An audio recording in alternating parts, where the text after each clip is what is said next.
Hey everybody, I know you're expecting jam and cheese. That is coming. We've pre-recorded that earlier on Monday. Since then, however, huge breaking news. The Eels have officially parted ways with their coach, Brad Arthur. I've just come straight from 360 where we've been talking about it, discussing it. We'll be discussing it in even more detail here on the Buy Round. Charlie White has come from a basketball game. He's out of social shot. basketball. Social basketball game. I wanted to get this out a little bit quicker, but hey, social basketball comes first. It's big news though, Jimmy. It's massive, massive news. I mean, it is something that we kind of saw coming. Brad Arthur, the results of Parramatta the last couple of years, it's just sort of gone from bad to worse. But the timing of it is interesting.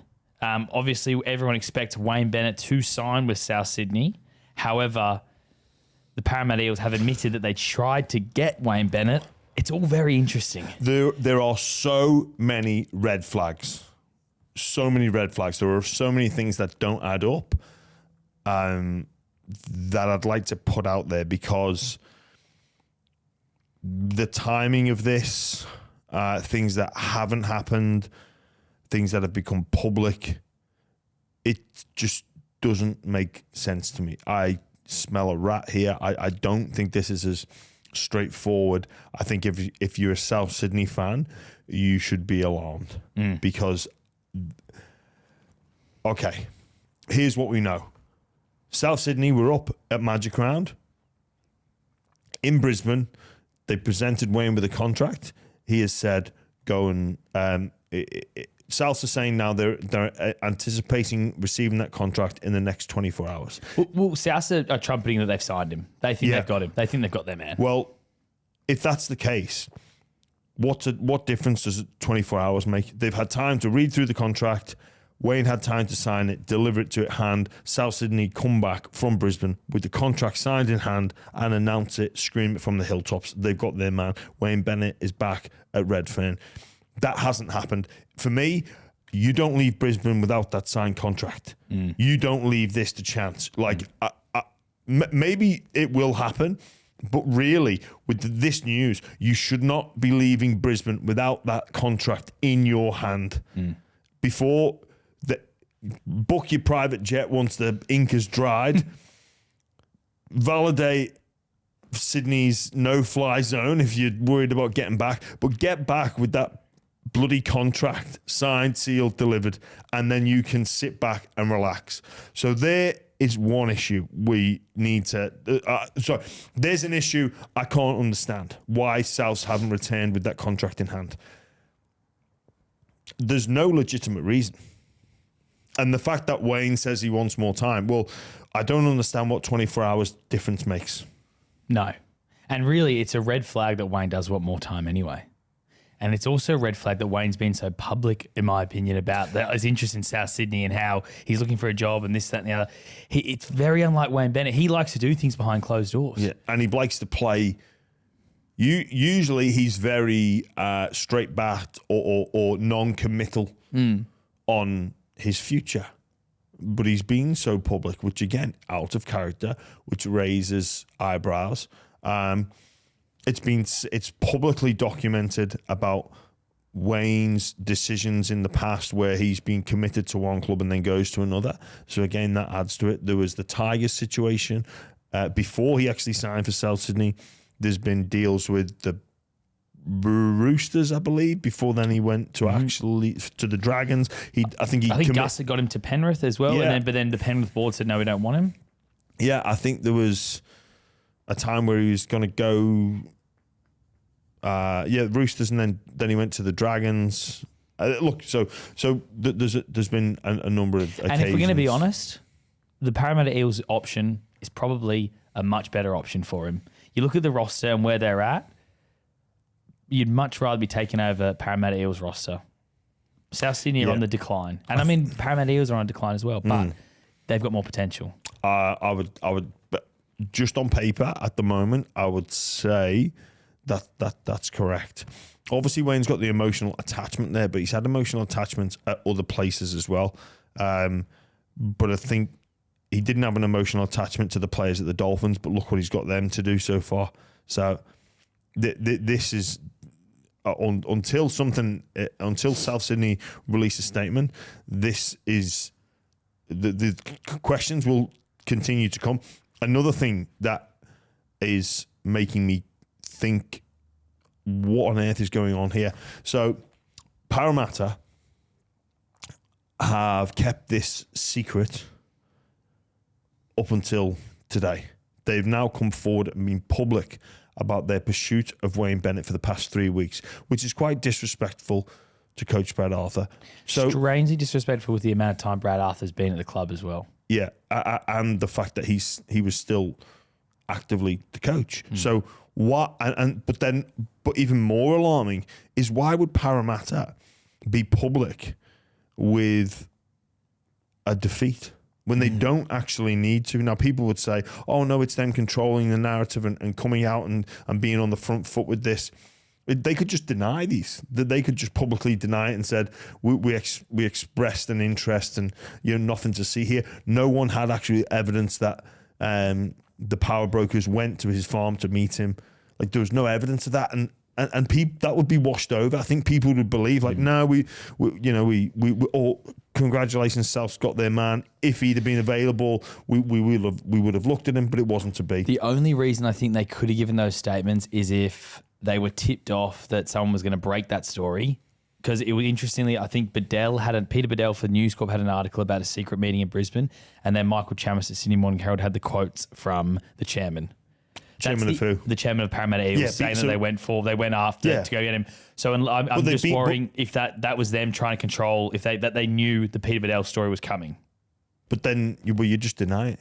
Yeah, you could just deny it. Yeah, just deny it. And like, it is what it is. It's weird to fly the flag of the failure. Hey, we've lost our pursuit of Wayne. Yeah. And then what does that say to the next guy, the second choice? Yeah, exactly. Like, so there's so many things that just don't. I've got another little red flag. I've spoken to someone today who this evening who's spoken to some Parramatta players, and they're under the assumption that they're still in the hunt for Wayne Bennett. Yeah.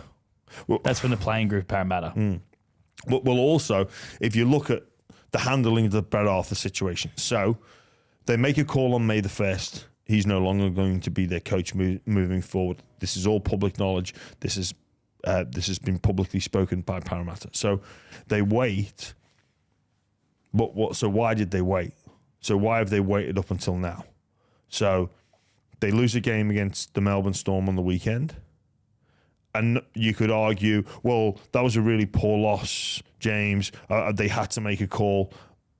But why on the Monday? So I was critical of South Sydney's handling of the Jason Demetriou situation, that the players found out via 360. I don't think that's good enough. From a Parramatta perspective, the players find out through the media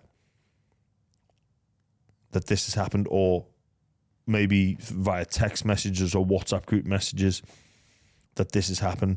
But given the fact they'd already made the call on May the 1st, what you would assume a football club, with the fact that they've got time, or because they've made that call, this sacking is not time sensitive, right? So it doesn't matter whether Parramatta sack him on a Monday afternoon or evening, or a Tuesday afternoon or evening, or a Wednesday afternoon or an evening, or a Thursday afternoon or evening. What, in an ideal situation, because you've got time, and it can be as ideal as one would like when it comes to Parramatta and announcing this, the fact that Brad Arthur no longer will be in charge of the football club, you would address Brad at the training ground and then go and immediately address the players face to face. Because they've got time on their hands. It's not time sensitive, which sort of tends to suggest they've been backed into a corner and they need to make this announcement now because the wheels will be in motion and Wayne could be announced soon. We could be wrong. Can I just say one thing? Because also, just based on your point, Do you not think then, if it's not time sensitive, they would have given at least a chance for Mitchell Moses to come back and Clint Gutherson to come back and see the impact it had on the club? It's a free throw at the dice, roll of the dice. Yeah. Like, if there's no rush, you just wait and see what happens. This is a rush move. It is rush move, yeah. Like, I think Brad's position was going to be under pressure. You could argue the point of, okay, they've given the keys or the reins over to Trent Barrett now. Like, what difference can he make? Give him longer? Maybe, potentially. But if Moses is back this week, again, that even... He's likely not back this week. Oh, he's likely not back. He's likely back the following week. Oh, I don't know why the rush through on a Monday. If the decision was made on May the 1st, why wait 20 days? If you've waited 20 days, wait 21 days and address the group and let them find out in person. Then they sack him on his birthday. All right, well, they sack him the day before his birthday. Yeah. Or the day after his birthday.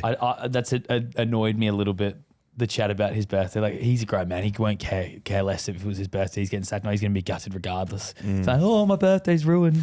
Yeah. It's, yeah. Look. If we take the Wayne Bennett element out of it, is it the right decision by Parramatta to move on from Brad Arthur? I think so. As harsh as that is, I think Brad Arthur can hold his head up very high and be very incredibly proud of the job that he's done there at Parramatta. They were in all sorts when he took over 11 years ago. He turned them into a consistent finals team. I think there was only 1 year for about 4 or 5 years there where they didn't make the finals, got them to a grand final, and then missed out. That bought them him more time, missed the 8 last year, not looking like making the 8 this year. So, look, it's a results-driven industry. It's completely his team. I don't know how their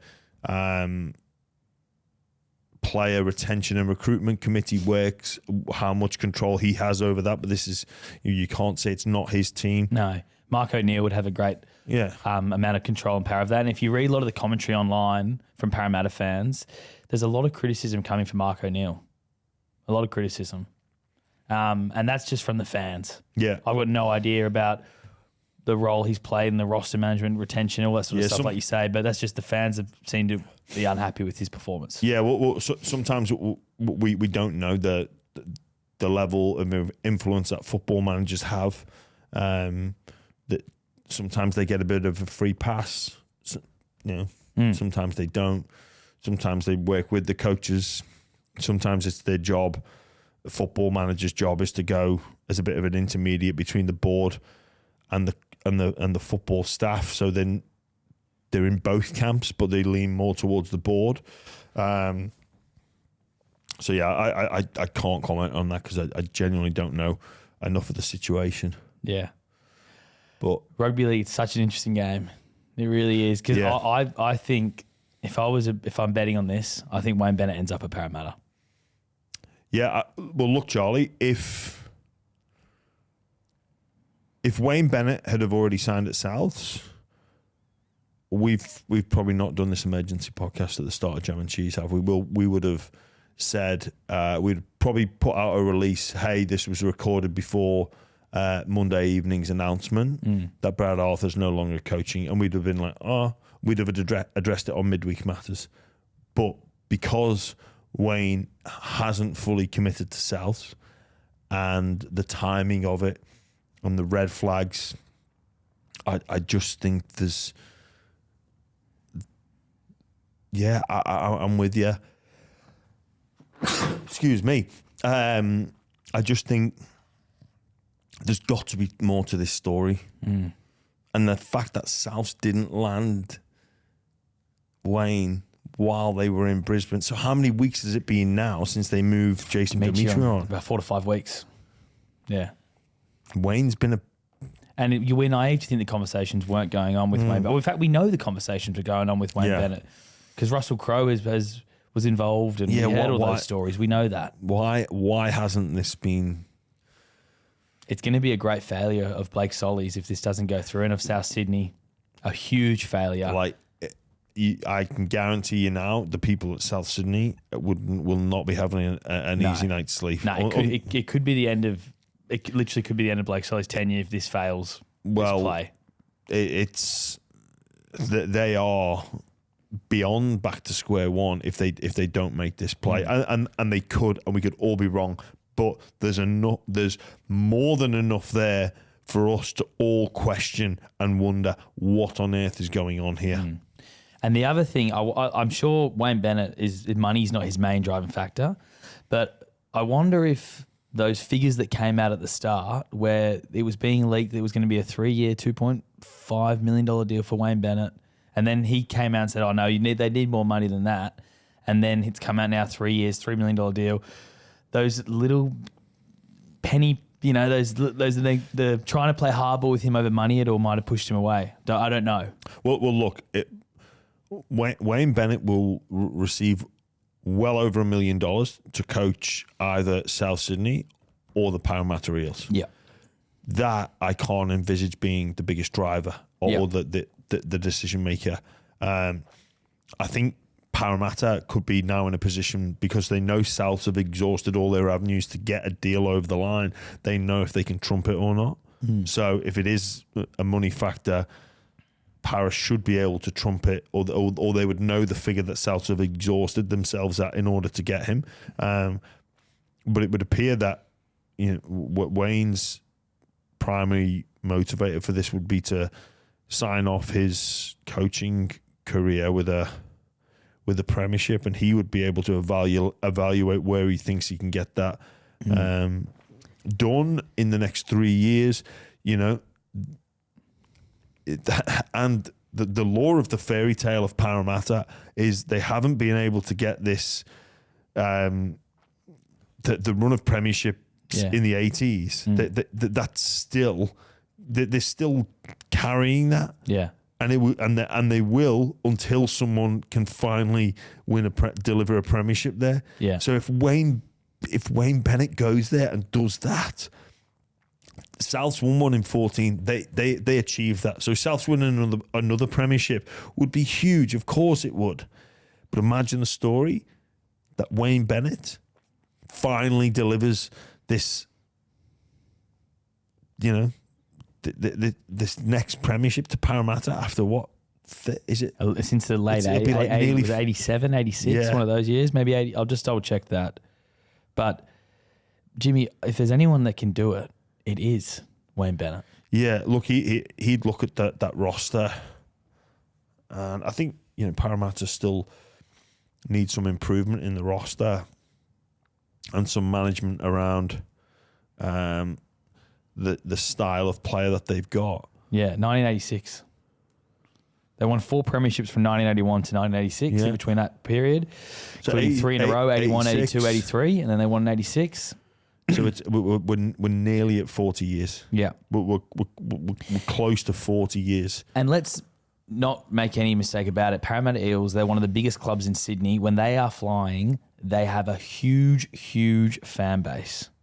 It's up there with one of the biggest clubs in the game. So does Souths. But I think Parramatta are bigger. You could be right, but you know what? The more I think about it, the more I'm thinking it's part of the nearly 40-year premiership drought. It's so for his legacy. Yeah, he's a GOAT if he does something like that. If you want to listen to a detailed interview with Wayne Bennett, check it out on the Pie Round all those years ago. Look, there's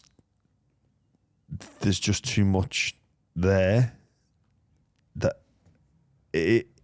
Everything about this, the timing, the lack of announcement, it screams Wayne Bennett to Parramatta Eels for season 2025. It screams it. I hope it does happen because I love this drama. Oh, we'd have lots to unpack. We would have so much to unpack. Yeah, and there is a lot more for you and Cheese to unpack now. Yeah, there sure is. We got stuck into quite a bit, didn't we? We did. But by the way, listeners, if you're listening to this on wherever you get your podcasts and you can't access the vision, do yourself a favour and skip to the end of the podcast on YouTube, because Jesus Christ, Cheese put his cap on backwards, and that image, it will be burnt into my retina from this day forward. I can't actually believe he just kept going. It's probably the funniest thing that's ever happened on the buy round. Mate, listeners, we'll let you decide. But yeah, that's it for the emergency podcast.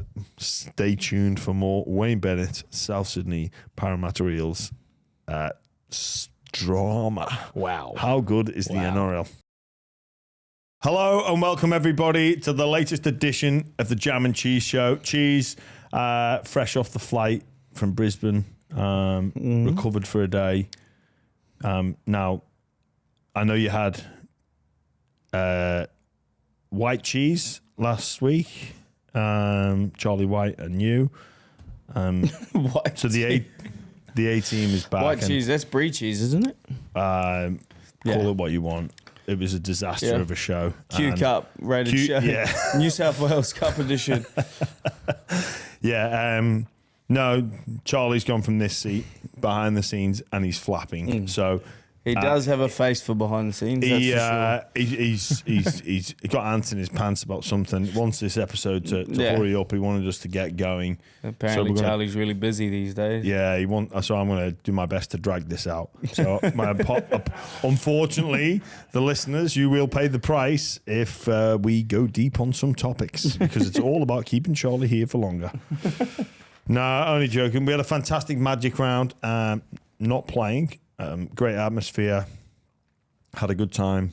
But Cheese, from a playing perspective, what are your thoughts on it? It's been confirmed Brisbane till 2027. That the right choice? Yeah, I think. Well, in my personal opinion, I think they're doing a great job. The field is proven to hold up. Like if you were to change venues, that's a big worry. Like the field's got to be in a good enough condition to get through the amount of footy that it does. The amount of people that turned up to Brisbane, like Brisbane being quite, I guess, central for both New South Wales and Queensland. Like it's not too far from New South Wales, and I just think it's got a great rugby league background, and I mean this year was a major success in my opinion. Like all the games except for maybe Melbourne, all the games were cracker. Like they were bloody good games, and a few upsets, a few come from behind defeats. But I think Brisbane's where it needs to be at. Yeah. Would you be up for considering New Zealand maybe for a second Magic round? Do we need to limit ourselves to one? I think as a second one, yeah. Like if you're going to not move it, but not move it. Nah, I just don't think people are able to. Well, in my opinion, I don't think people are able to go to New Zealand as easy as they are. Yeah, but just do the Kiwi fans. Yeah. I get it. But I just think it's, if you're talking overall revenue for the game, all that stuff, I think that like Brisbane is the number one. But like very open to a second one. Maybe not call it Magic Round, maybe something else, but something in New Zealand would be awesome. Dunedin, potentially. Yeah. Good. Why not? What's wrong with Dunedin? It's too far. It's not that far. It's pretty far, isn't it? It's a good stadium though. Yeah. Closed roof, good town. Yeah. Like, you know? I don't know. I just don't, like Dunedin's a rugby-based city. I'm not here to take part. We're here to take over. Take over. Heads of Conor McGregor. Yeah. Taking over New Zealand with rugby is going to be a little bit more difficult. Yeah, but taking over Australia. If you were to have it at maybe in Auckland, you're already appealing to the fans that are already there. I don't know, or maybe like I think that's where we've already got a foothold in the country of New Zealand. Maybe expanding New Zealand's horizon. I get it, but just as of right now, Brisbane is the number one. Yeah. Unless you want to argue about something.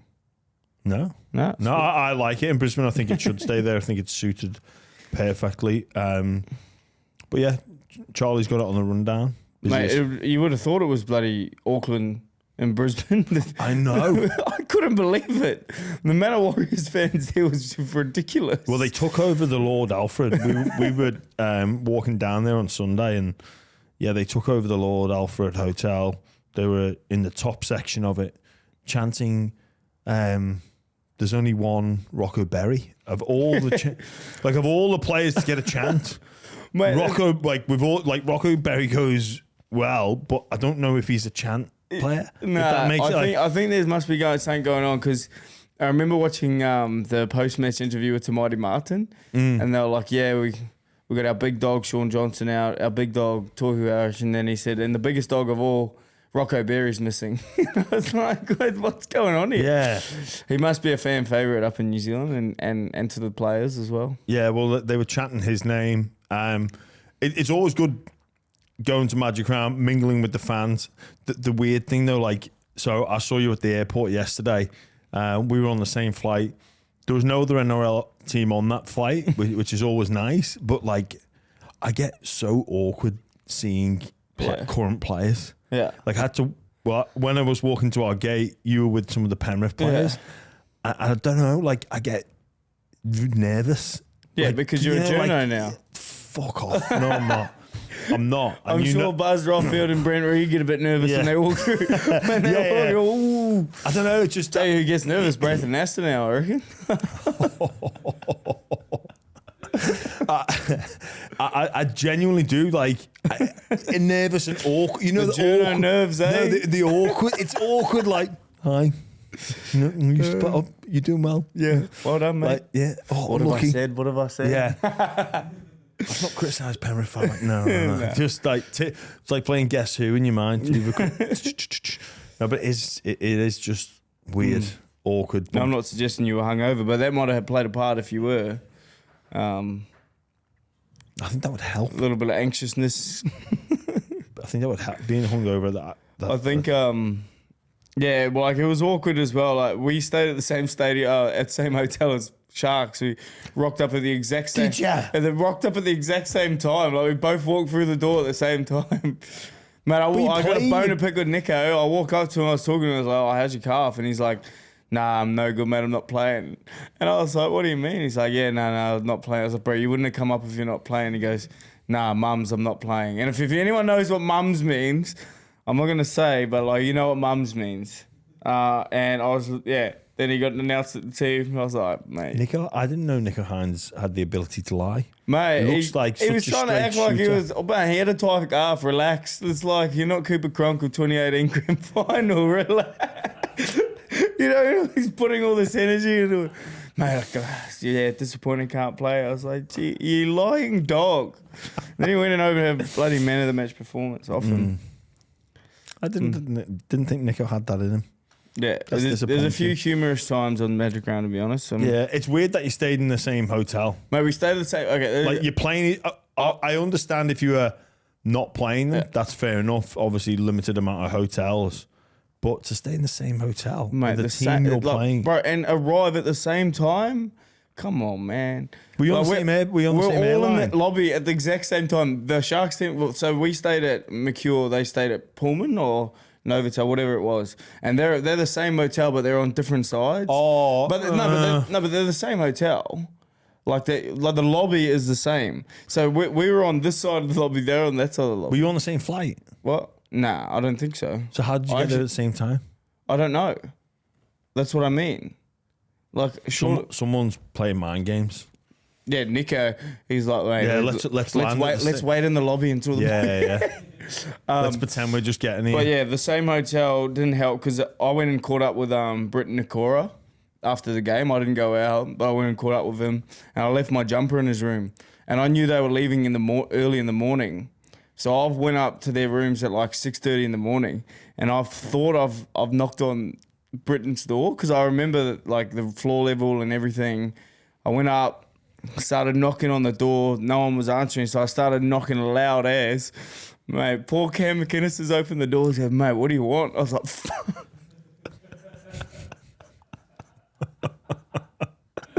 I tried to go on Instagram and say, mate, I'm so sorry. The boys told me that was your room. Like, that was their room.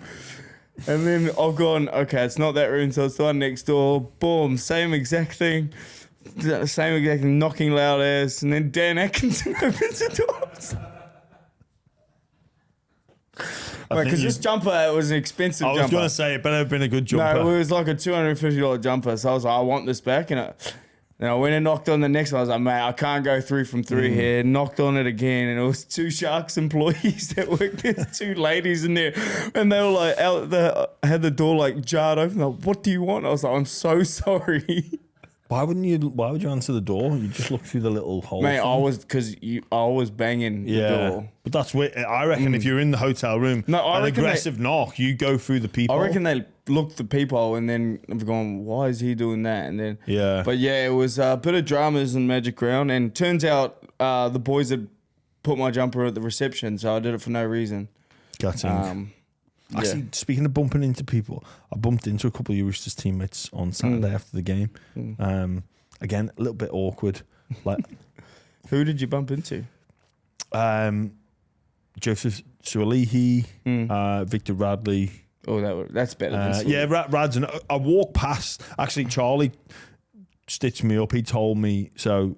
He was in a bar, but he was in the brewery next to the bar. So I've walked into this bar looking for Charlie. And he's not there. So I look like an idiot trying to find someone that's not in there. And Joseph Suali, he walks past and he's a big guy and he was wearing a cap and he sort of just led on. And I was like, oh, hey, mate. And I was like, oh, fuck, sorry, didn't recognise you. Yeah. Sure you didn't. Yeah. Well, but because he had the cap on. Yeah. What do you reckon a cap's out when you're out? Look, not personal preference, but if you want to wear one, then that's your prerogative. And saw him, Jared. It defeats the purpose, really, doesn't it, though? Cap, protect from the sun. I shouldn't be wearing it inside, but I got bad hat hair. Yeah. But yeah, what was that little bit? Well, where was Charlie then? He was next door in this brewery that is attached to the bar. But where was that? Mr. Percival's? Yes. Yes, it was. Anyway, we digress. Thoughts on the game? Sharks Roosters would have been a lovely game to watch. The old ping pong match. 38 30. Lots of so weird. Yeah. I thought we defended like close. shithouse. I thought it'd be close. Yeah. But it didn't think it'd be a 38-30 style of game. I thought we'd be the unders on the under-overs for total points. Yeah, so did I. I thought it's kind of disappointing. It's disappointing to lose, but like when you score 30 points, you should win a game. Yeah. You should win any rugby league game, and I think that's the disappointing thing. And we were just our own worst enemy. Like to their credit, we beat them in every stat but possession. Like we line breaks, tackle breaks, everything, missed tackle, all of that. We beat them at, and they had more ball. And it just goes to show, like, if you give a good team the ball more than you have it, then you're probably going to lose. And I just thought a lot of our errors came in our half of the field. So we were playing too expansive and kind of just we were playing catch up footy when it was 24 all. Yeah, you know what I mean. Like just didn't want to get into that set for set. Yeah, we just weren't in that set for set. Like, or we'd put them in the corner and then we'd have a bad tackle that would lead to just them flooding the middle. So. We just got to be a bit more steely in that. But I thought when you took the lead, I thought you guys were going to kick on.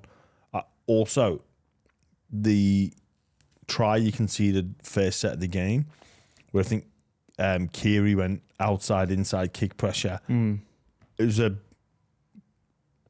confident play from Hines to throw the pass to the outside, and then nice little interchange. What's it like when you big game and first set of the game you're behind your posts, sort of reacting to what's just happened? I think that's easier to overcome, just because you've got 78 minutes left in the clock. Like 6-0 down is not the biggest thing, but it's annoying. But I don't think it's a game deciding play, or like it doesn't ruin your mindset. I don't believe. I think it's a lot harder when you're 6-0 down with 2 minutes to Yeah, go, then no, that's fair. That's a lot more pressure on you. But yeah, it was a great set. Like there was a great defensive set. They got the ball on the last. It was like 35 meters out from the try line off a kickoff, and they went 70 meters, 65 meters to score a try. Like I thought it was probably our best defensive set of the game. Turns out it was a try at the end of it, and it just, I guess, probably a learning curve, of course, but to have the confidence to spread the ball on the last when you're 35 meters out, yeah, I mean, it took a big play, and hopefully Michael Maguire was watching those big plays, because as much as I fucking hate Nico at the moment, he's one of my good mates, and I'd love to see him in that Blues jersey. Yeah, you were pretty strong on that, weren't you, last week? Charlie must have give you some egging Get goal. it down. Make sure you talk about Nico. He's got to be in the box seat, right? Yeah, well, like the other contenders for the 7 jersey are Moses, who hasn't played in like 6, 7, 8 weeks. Yeah. And like to even like say that he's like, you know, he's a chance over someone who's leading the Dally M points at the moment. But I don't know. Say something really controversial about it. That'd be great for the show. Nah. Where did the Roosters go from here? No, I think we're good. Like We've had a pretty, I guess, tough run of the draw. To be fair, we've played Broncos twice. We've lost to Manly, which is we got definitely beaten. Penrith. The Bulldogs loss was a tough one, but it looks like the Bulldogs aren't as bad as we think they are. They're playing some really good football. Yeah, and that was a first half that you really paid the price for. It wasn't really an 80-minute loss. It was it was one half. I think loss. That was our biggest loss of the season. Yeah, and it was 8 points. So I think we're doing all right, but it just goes to show how if you're playing a team that is not probably shouldn't beat you, you got to win those games. You got to get those points.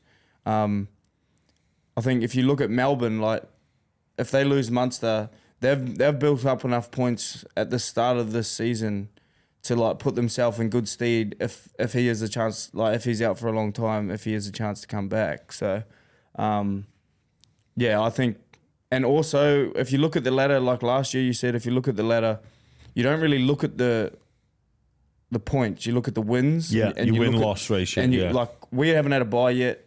We've got like every other team has a bye, so you automatically put 2 points on us. That gives us 14. We're 2 points out of the top 3, top 4. Yeah, that's how I see it. Yeah, absolutely. I think the difficulty of schedule sort of reflects where the ladder is. I think probably you look at Sharks and Dolphins. They've had a real they've had a less difficult schedule in terms of the teams that they've played up until this moment. Yeah. So it is always difficult. But that's the thing about the Sharks this year that I'm like we got to be impressed by is last year they were beating all those teams that they should have beat, and then they were losing to the teams that they probably shouldn't beat. But this year they've been beating them. They beat Melbourne. They beat us. They've got Penrith coming up. If they get that 3-game stretch of Melbourne, Penrith, Roosters, that's a lot of confidence they'll take into it. Well, it's practicing for what they'd need to do in September because you got to string 3 wins together to win the competition. Yeah, and beat 3 of the big name teams. Yeah, it just gives you confidence. Like, that's probably like last year. I'm not saying this for sure, but like when you haven't beat those teams and you verse them at the pointy end of the season or in the finals, like. You're not confident. You're like, these guys have rolled us before, blah, blah, blah. So it's a huge win for the Sharks the past 2 weeks because it changes the complete attitude of the players in terms of how their levels of belief are. Because and it's one of them where I think your senior players can say things, your coaching staff can say things like, "Oh, I believe we can win this competition." And, it gets to September. I believe we can beat the Roosters, the Storm, the Penrith Panthers. But it's when you change that, it's just a simple change of language where it's not I believe, it's or I think. It's we can and we have, and based off what I know, it's not a believing thing. It's that we've done this before, and not that long ago. So this is a huge month or 5 weeks of football for the Sharks, where a lot of people were gonna make predictions or look for evidence about what all their thoughts moving forward. But for that group of players and that coaching staff now, like it's going to be so beneficial come finals time, if they can keep everybody fit, which is another intriguing aspect of pushing on at the back end, because there's plenty of teams that are struggling, which brings us nicely into one of the teams that probably were okay injury wise, but Cam Munster goes down with this groin injury. What did you make of that? Man, it looked bad, eh? Yeah. Well, he had like the the T-Rex fingers out. It was weird. Don't laugh, but I seen he was emotional after the game, and for him, he doesn't get emotional like that very easily. Like, he's one of those guys that, like, it happened, but hopefully it's not as bad as they think. But like, if it just looked like the way he reacted, it just looked like something snapped bad. He looked in a lot of pain, didn't he? Yeah, but I still think, like I said before, if he has an extended period out, they've probably done enough, because they can get easier games with the roster they still have. Their roster's still stacked. They still work really hard for each other. I think they've just banked enough points. Like, I think they're 2 points behind Sharks. Yeah, and Sharks are number one. The worry is that the Melbourne Storm strength is the spine. It always has been. The combination between the 1, 6, 7, 9. Obviously now no Munster. I think Pessett's gone for the year as well. Is that right? I think he's gone for the year. So I think Wishart will come in. When does Hughes get back? I think he might be aiming for this week. Yeah. Oh, so they'll not this week, the week after. Yeah, so like 2 or 3 weeks away. Yeah. So he'll likely only miss another game. You got to feel for Cam, like you really do, with Origin around the corner. Yeah. He's dominated Origin games before, big part of what Queensland do. If he can get back to the back end of the year, great news for Melbourne. But for Queensland, the obvious candidates are Tommy Dearden and Ezra Mam. Is Sam Walker a chance? Oh, I just don't think, if they're going to pick Daly Cherry Evans, I don't think he's a chance. Why? Because he's not a 6. He's he's more of a, like, he's definitely a chance if that's the route like Billy wants to go, but I think he'd want to pick a more of a genuine six. Like, especially when you've got like genuine 6s playing there or there about the same footy. Yeah, that's fair. I'd love to see him get a go, but I just don't think like Billy will go in that direction, like playing 2 halfback, because he's a vocal sort of player, and Cherry Evans is that vocal player as well. Yeah, it's like Cherry Evans works well with Munster, I think, because Munster doesn't talk much at all. He's just all about that action boss. He just doesn't really. He's not going to lead. I reckon he's not going to lead the voice team around with his voice. Yeah. But I think what I've watched of Tommy Dearden, he deserves it. Like, that's what I think. But if they go with Ezra Mam, I don't think it's a bad option either. I think they've got 2 genuine replacements. And it's a strange situation for Queensland to be in, to have options with their contingency plan. Like, obviously Munster's first choice, but normally it's like, if he's out, where do we go? Where they've actually got 2 or 3 genuine options. It's just, I think it just depends on what Billy wants to do with, like, does he need someone with X factor, or does he need someone that's going to be ridiculously reliable and work really hard? Like Tommy Dearden this year, I think he's been one of the best competitors in the game. That chase back tackle on Cobber exactly. Yeah, and I insane. think that Billy will look at those sort of things and that's the sort of team players he wants. And that's not saying Ezra Mam doesn't do any of that. Like, he's definitely works hard, but just I think Tommy Dearden's a Queenslander with the spirit. I don't know what the spirit is, but he's got the spirit. Fair play. The Eels, they win all sorts second half. Not the first second half blowout we've seen when it comes to Parramatta this season. What can they do? Like, it's hard. They gotta hold their tongue and wait for Moses to come back. But is he genuinely gonna save them? I genuinely think it's going to be a different team when he plays. Yeah. Like, when I watch, it just looks like a bunch of kids are directing that team around. And obviously I'm a current player. I don't want to bag it, like teams or anything, but like, how many times did you see the ball hit the deck, or like an offload just like roll out the back or something like that Eels did? Like, usually they're crisp, and I think losing a halfback that is your centerpiece of your whole team, the fullback who's the A and B centerpiece of the team that direct everything, and then relying on Blaze Tuolangi, who's a young fullback who's just come in to like kind of steer the ship, with Dylan Brown, who's a 6, who's probably not a vocal 6.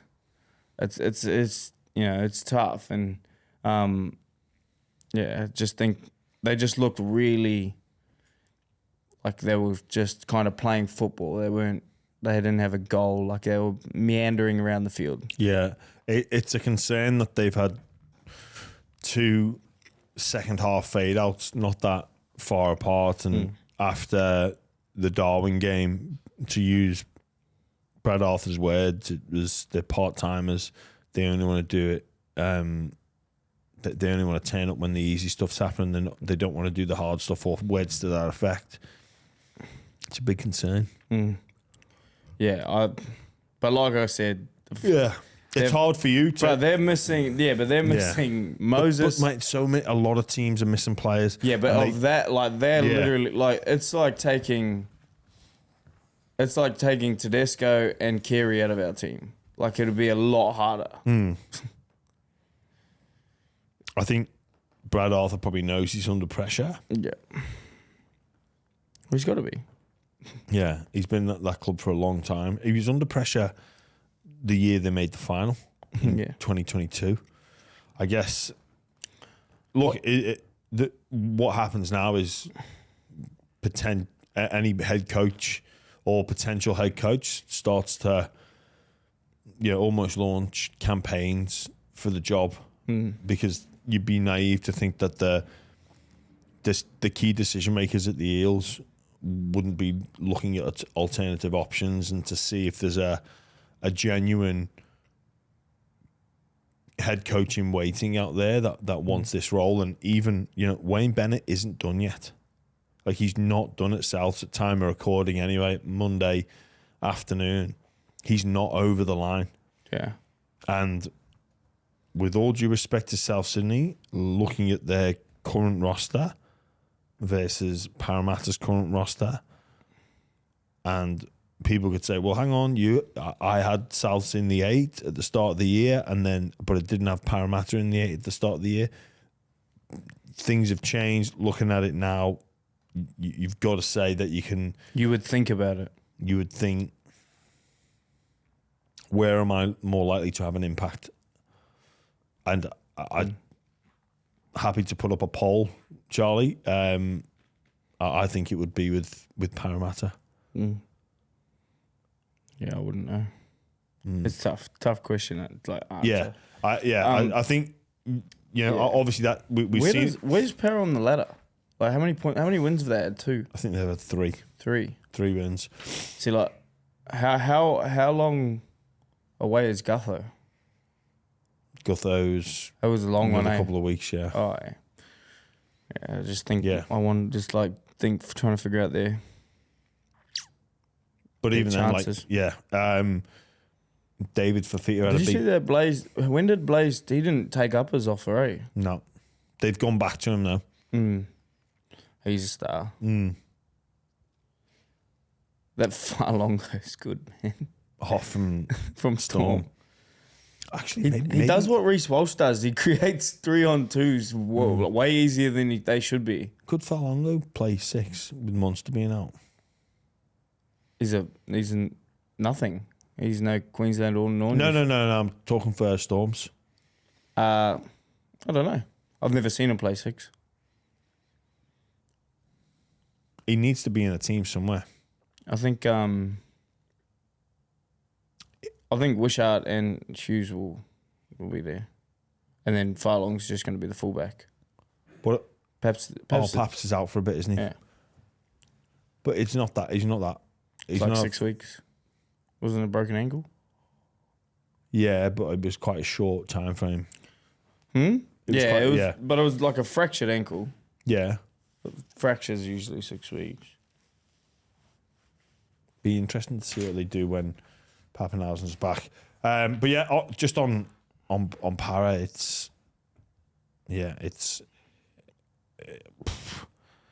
they've been pretty poor this year, and a lot of teams don't compete for 80 minutes because it's bloody hard, and other teams rest on momentum, but it's happening too much for Parra. The second half fade out. Oh, sorry, Charlie. Fuck me. Yeah. Well. Do I need to? I think he finished it.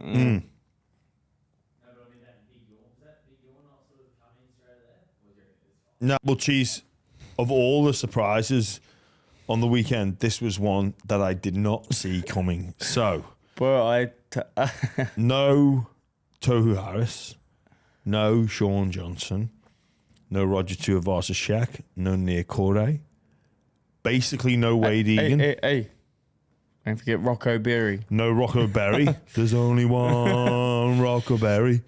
Mate, I'm not going to toot my own trumpet, but I told my mate I reckon that Warriors will get him.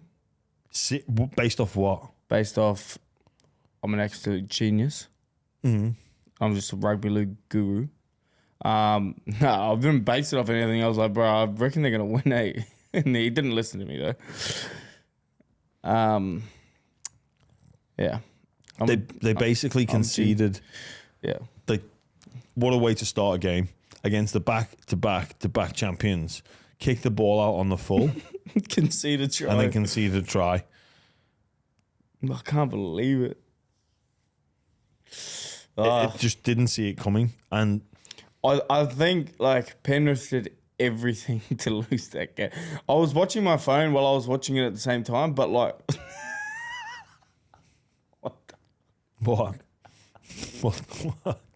Oh, because I just held in a yawn. Do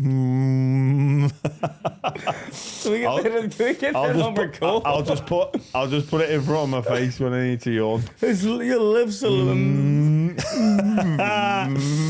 It's been a long day. All right, well, anyways, yeah. Yeah, I felt like Penrith just... Every time I looked over the telly, Warriors were attacking inside their half. Yeah, mate, the number of play the balls the Warriors had inside the... Penrith did well to keep it so close for so long. Yeah, they're good like that. That's why, I just don't see this being any, too negative for Penrith. They should have won. I think Dylan Edwards missed 3 kicks. Yeah. Missed one from pretty much in front. Mate, what about the end? Did you see the ending where Penrith got the penalty and the screen went to the... No, they've kicked it, it missed, and I couldn't tell which Warriors player caught it. Martin. Was it Tamari Martin? Yeah, he caught it and he stood there. Yeah. And he started walking, he thought it was a 20-meter tap. Yeah, because he caught the ball on the full, and everyone's like, no, run, yeah. like it was play on. I was screaming, run, you idiot! Yeah, run. yeah. My mum was next to me. Nah, yeah, the ref, but I think the ref blew the whistle. That's why. Ah, right. Because you think that's what the Grant Atkins said. Was it Grant Atkins? He said, I blew the whistle because I thought it went dead, but it didn't go dead. Yeah. Oh mate, I was screaming. So if you catch it, you got to run. It's just play on, yeah. Yeah. It's live. Ball is live. Yeah. So That's if he had got tackled there, that would have been a. Yeah, but you get 30 seconds. Yeah, true. But yeah, did you see after you know how that guy got hit?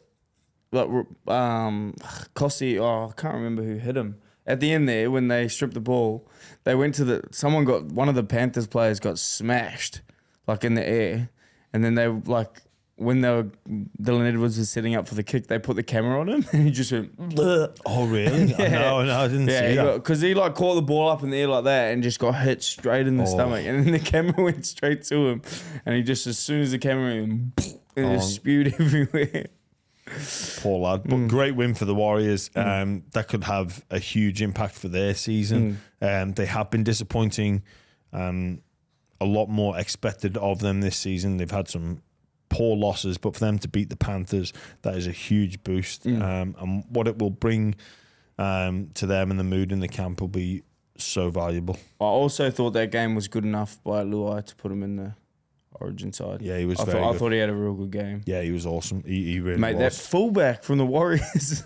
Oh, Talpiki. Yeah. He scored the match winner and then kicked him. Oh, he scored. What a moment for that young lad. Like, Was that his first NRL kick?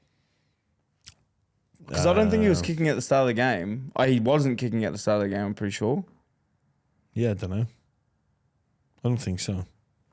Maybe, I don't know. I genuinely don't know. But if that's your first NRL try and your first NRL kick, well done, kid. Well, he nailed it anyway. Good on him. And well done to the Warriors.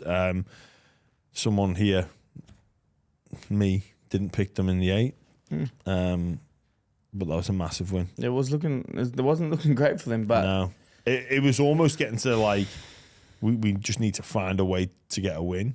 I'd probably want to watch the game back to figure out how they did it, because they were absolutely all over Penrith. Well, I think Penrith did it to themselves more. Yeah, they made a few uncharacteristic errors. The Panthers. The sin bin was massive. It was a sin bin though. It was a sin bin. But there's 2 tries. Yeah.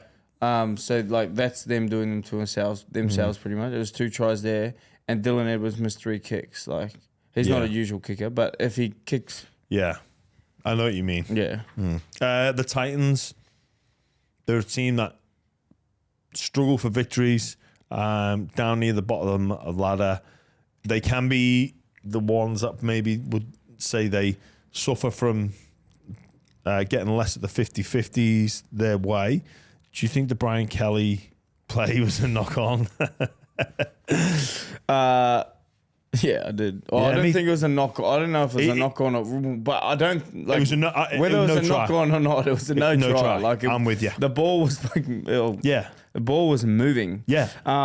Whether he got stripped or not, but even if it's a strip, it's play on. It's like stripping a try scoring opportunity. You can do that. No matter how. If there's 5 people in the thing, you can strip it. It was for me no try. Yeah, I had no issue with the referee, the bunker. Yeah. And I think I can see his frustration. I can see it, obviously. But, mate, you got to look at your team and be like, man, we're up by 20 points at halftime and we lost. Like, that's not the ref's fault. Yeah. You could, like again, a team that did really well considering the injuries that they had. They just got. Mate, they had 2 backup number 9s playing in the halves. Oh no, they put Kenny Powers lookalike in Weaver. Yeah, that's right. He actually did a decent job. He's a tough little bastard as well. He got his face caved in. He looks like he's a tough. Well, he got his face caved in against the Bulldogs. It was like he was not coming back on. It's game done. The game meant nothing last year. Fucking credit to him. He battled back on. Yeah. But like on the Knights, that fullback is Armstrong, mate, hat trick, magic. Mate, we've got a $4 million war chest. Get him to the Roosters. Watch out. It's like his story's absolutely brilliant as well. He comes from middle of nowhere. Like, you had to travel like 200k each time to round trip to play a game of football as a youngster. And yeah, credit to him. Bro, he is good, man. Like, I'm not just saying that because he scored 3 tries, but like he played well each game he's played so far. I think we were there watching his debut game, and you can see there was something special to work with, and you thought when he gets a little bit more comfortable in playing NRL and realizes when to turn up the energy and when to dial it down and when to inject himself. There was a couple of opportunities in that first game that I looked at and went, when he's used to playing NRL, he'll finish those opportunities. Yeah. But because it's all new to him, the fatigue in the leg, the emotion of the occasion. And it's a big position. Yeah. Like it's one of the hardest positions in the game. Yeah, and the Knights have changed how they play due to the fact they don't over-rely on KP, but Armstrong was amazing. I thought Brayley really changed the game when he come on. Jaden Brayley. Just his stuff around the ruck, he I thought he was awesome. It's good to see too, because like he was one of the best hookers in the game for a little bit, and then he had a couple of injuries. So Yeah, he was good. I hope he keeps on going with it. Yeah, he was good, and a big part of what Newcastle do. Some games from Friday, Manly couldn't quite get the victory over the Broncos, but again they clawed their way back in to the contest.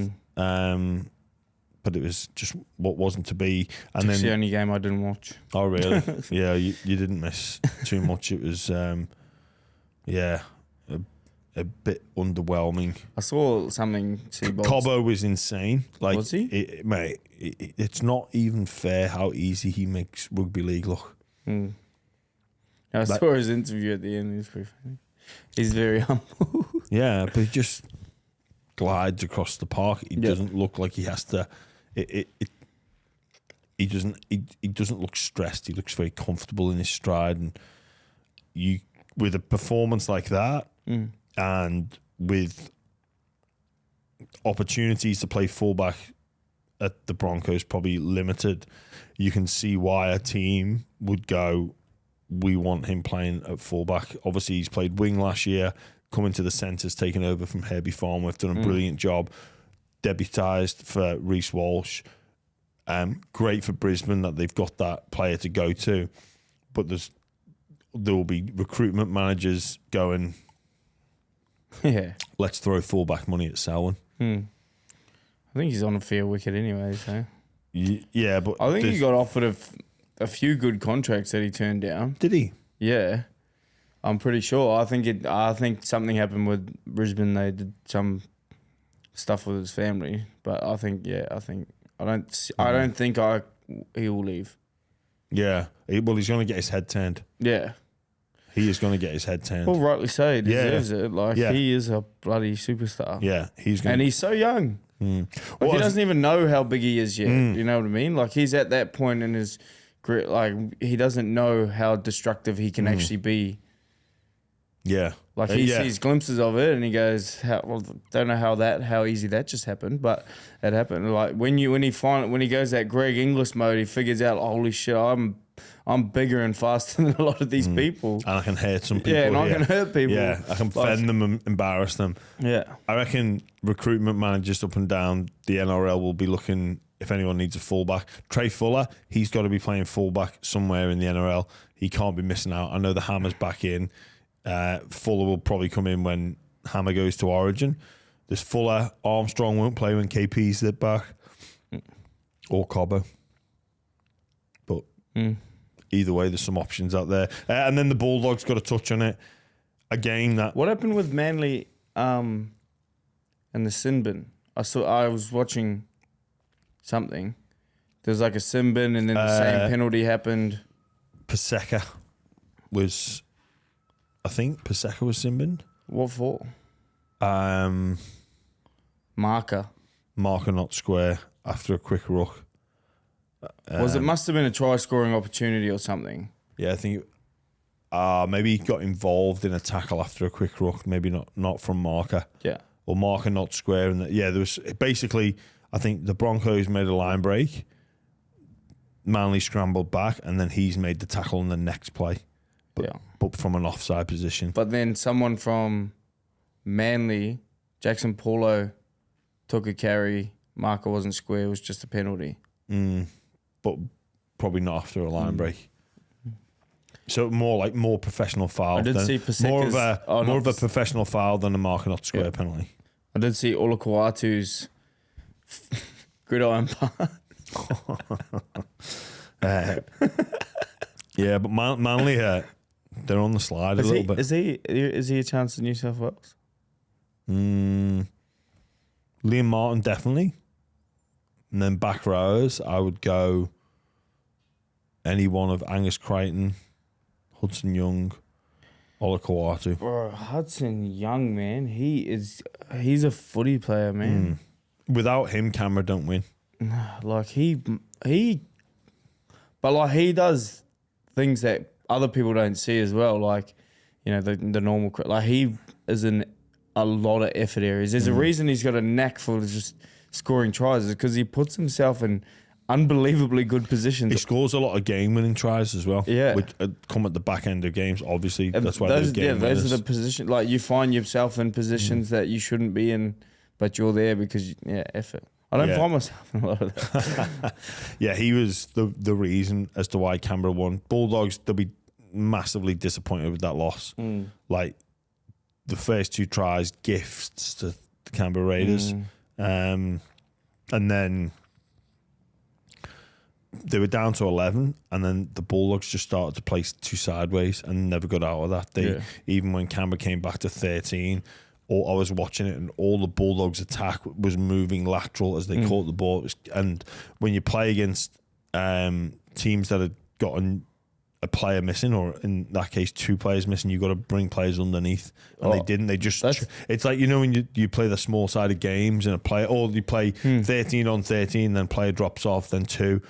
You think, we'll shift the ball to the space, but it's not. You've got to shift the ball and bring players underneath. When you're down a player, it's not like you do much. You just make your spacings a little bit wider than they usually would be. I think if you go back and watch the Penrith and Warriors game, when Isaiah Yeo was off, Warriors just went bang, bang, bang, bang, like straight through the middle. And then when they found themselves down by the line, that's when they spread. And but like, they played square. Square, yeah. And that's the difference. The Bulldogs weren't playing square. They're playing to not sideways, but just moving sideways, because you do have to promote the ball. But if you play square to move versus just helping, you're basically playing how a sliding defence wants you to play. Yeah. Because everyone goes into that overslide, especially when you're down to 2. But there was a couple of opportunities that the Dogs just messed up. But especially when it's a fullback and a front row missing. Like, their edge is still the same edges. Yeah, they know what they're doing. Like, you need to attack where the player that's missing is. All right, we've got some questions from the listeners. Listeners, look, these are a bit average, these questions. So if you could just up your game a little bit, because fundamentally this part of the show is created by you. So I know we've all got football fatigue from Magic Round, but there's no excuse. All right, guys. So please. I'll ask you. I like there's no even, you know what we've not even had today, or maybe just Charlie's trying to create a wedge between me and the listeners. So he wants me out so he can come in. He's deliberately hidden all the best questions. So he makes me angry. Like, it's unusual that there's no would you rathers, or geez, what the fuck are you doing? Sorry. Can you do that? Do that again.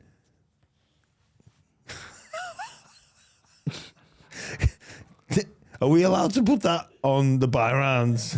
Can you answer all that? Does it say buy round there? No, it doesn't. No. Jeez. Have you never done this before? No, I haven't. I do it all the time. I reckon it feels good on my nose. I can still see in that as well. Obviously.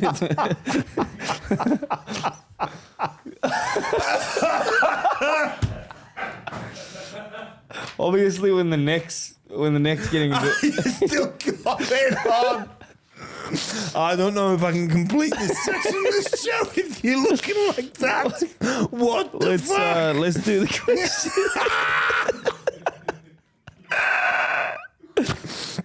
Oh my God.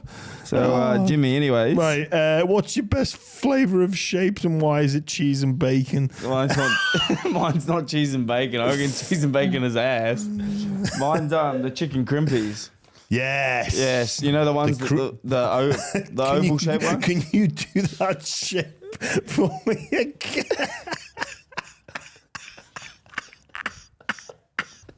He loves it.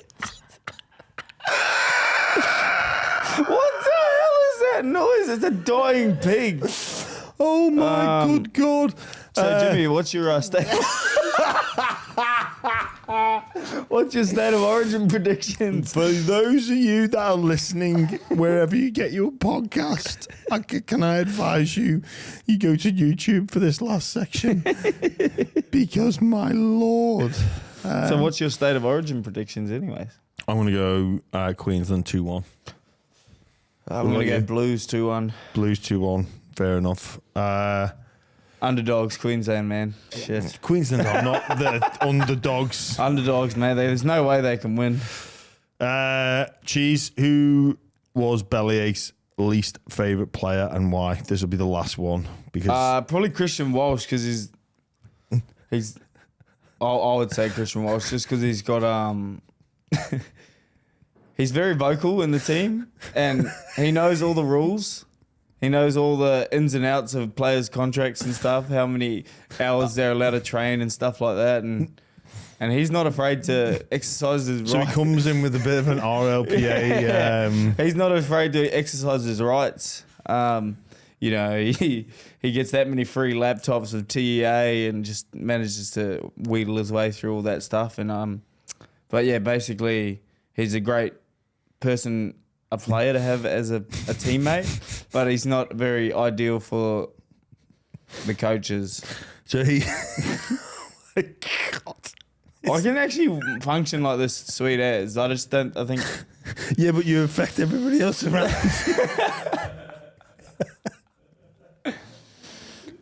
Do you know what it does do? It opens the nostril ear. It's more the effect it has on your eyes. They look tiny. You can butcher eyes, eh?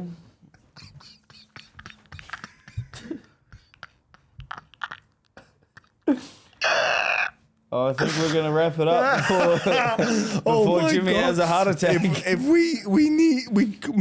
I'd love to bring this as a regular feature. I don't hold it like that all the time, but like I'll go like this and like I don't know, do that and then put it back out like this.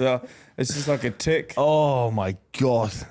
It's like a tick thing. Like I'll just go like that. Yeah, just and then go like that and then put it like that. I don't know why I actually do it. Oh, that was brilliant. Thanks for listening to Jam and Cheese, everyone. I was only joking about Charlie at the start of the show. He was first class, and I'm looking forward to midweek matters because we've got a few issues we're going to address with one another. Yeah.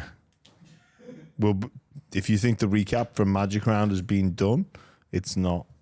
We've got some questions to ask of one another, and I'm sure our listeners will be desperate to know about why Charlie was flapping after my 10K run. He was not happy. 10K run. I did a 10K run on Friday, I think it was. Oh, well done. Well done. Yeah. Oh, all right. Thanks for listening, everyone.